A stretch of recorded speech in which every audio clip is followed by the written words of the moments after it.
We are now going to see the complete list of elements that constitute the BPMN notation and that enable us to diagram more complicated business situations.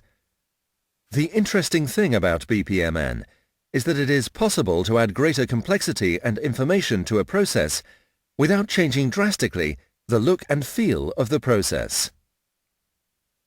As we have seen in the previous part, activities represent the work performed by an organization. It is a step within the process and consumes resources such as time and costs. Activities can be atomic or not, that is to say, compound. When we talk about a compound activity, we refer to an activity that can be detailed in another level, which is normally known as sub-processes. Tasks and sub-processes are rounded rectangles. The activities that form part of a BPMN process model are the processes, sub-processes, and tasks. The processes are contained within a pool. The tasks are simple activities, and the sub-processes are compound activities. Tasks and sub-processes are represented by rectangles with rounded corners. A task is used when the work performed within the process is not defined at a more detailed level, i.e., a task is a simple activity, indivisible, that does not have an internal structure or is not visible in the diagram. BPMN defines different types of tasks, among which we find tasks that are none, user, manual, service or automatic, send, reception, script, and reference. The most commonly used are none, user, service, and send tasks.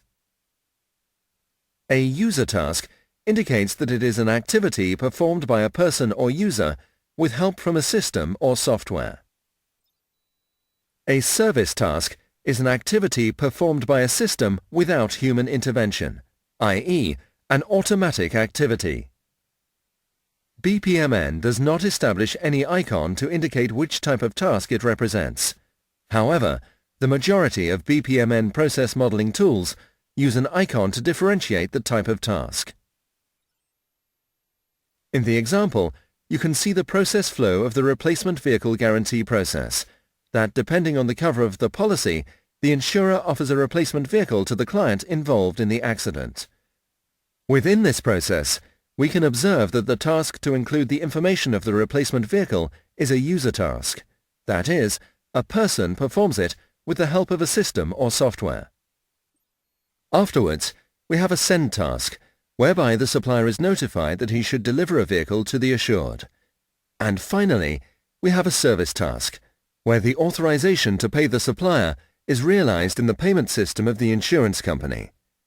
As this is a service task, it is performed automatically by the system without human intervention. A sub-process is a complex activity included within a process. It is complex given that the figure includes at the same time a collection of activities and a logical sequence that indicates that the activity can be analyzed at a more detailed level, representing a task and a process simultaneously. A sub-process can be diagrammed as collapsed or expanded. When a sub-process is shown collapsed, the details of it are not visible in the parent process. It is identified by having a plus symbol in the bottom center of the rectangle. When the sub-process is shown expanded, you can see the details of the process within the parent process. Take into account that sequence flows cannot cross the borders of a sub-process. If you need to diagram something similar to this image, then it should be done in the following way. As we can observe, once the sub-process finishes, within the main process, a decision is taken to determine the route of the flow after the sub-process. As with tasks, BPMN provides some types of sub-processes. We have the embedded type sub-process that signifies the sub-process depends completely on the parent process. It does not have the functions of a business process diagram like pools and lanes, i.e., an embedded sub-process cannot contain pools or lanes. and the reusable sub-process type is a defined process like another business process diagram that does not depend on the parent process, i.e., it is a process that can be called as a sub-process from various processes. Within the modeling of processes, sub-processes are important as they offer the possibility of diagramming the hierarchy of a process, enabling the understanding of the process end-to-end in only one diagram using various levels. In this example, we have an end-to-end credit application process that covers from when the client presents the application to the disbursement of the loan after approval. We can see various examples of collapsed sub-processes, in this case reusable. We have the sub-processes of applicant's analysis, document verification, credit study, product delivery, guarantee setup, and disbursement. We also mentioned before that a business process diagram can have various pools and should have at least one, and in this case, it does not need to be diagrammed.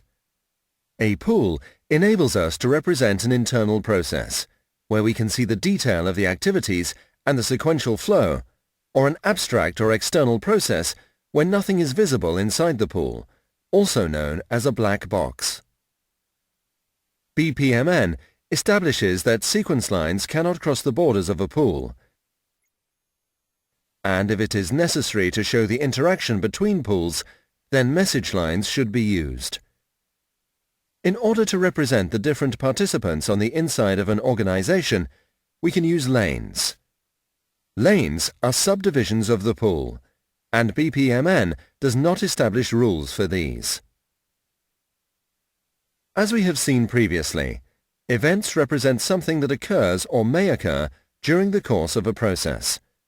And there are three types of events based on how the process flow is affected: start events, intermediate events, and end events. All events share the same shaped footprint, a small circle, different line styles. Start events are circles with narrow lines. Intermediate events are circles with double lines, and end events are shown with thick lines. All events also have an open center so that BPMN-defined and modeler-defined icons can be included within the shape to help identify the trigger or result of the event. Start events, as the name suggests, indicates the instance or initiation of a process. These do not have entrance flows.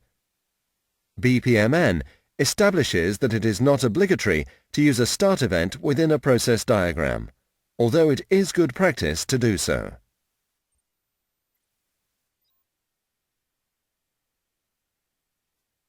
There are various ways to initiate a process. For this, BPMN defines some subtypes depending on the way the process is initiated. Within the subtypes, there are 6 ways to initiate a process: none, message, timer, signal, conditional, and multiple. These subtypes are identified with an icon on the inside of the circle. The events most commonly used are none, message, and timer. We will talk about these in more detail later in the course.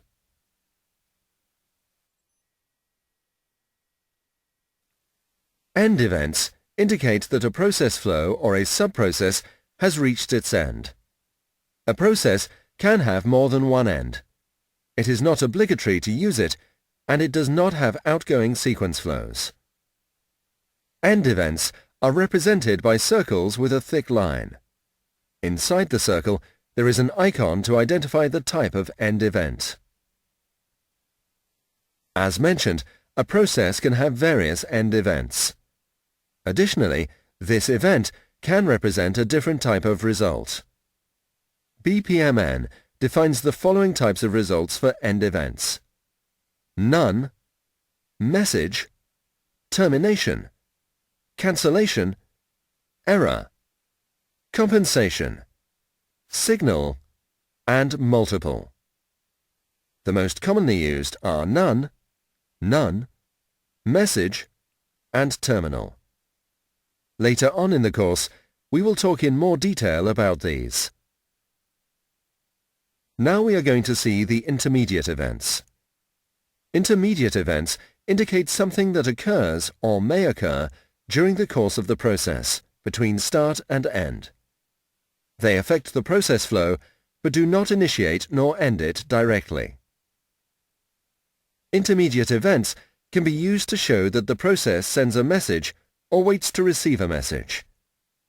They show where there are delays within the process. They show exception flows. They show work that is generated for compensation. Intermediate events can be used within the sequence flow or on the borders of an activity. When used within the sequence flow, they indicate that the process flow has to wait for something to occur. When used on the borders of an activity, they indicate an exception flow. We also have various types of intermediate events, and the icon inside the circle indicates the type of behavior of the event. Intermediate event types are none, message, timer, compensation, conditional, link, signal, and multiple. The most commonly used intermediate events are none, message, and timer. We will study these in depth later on.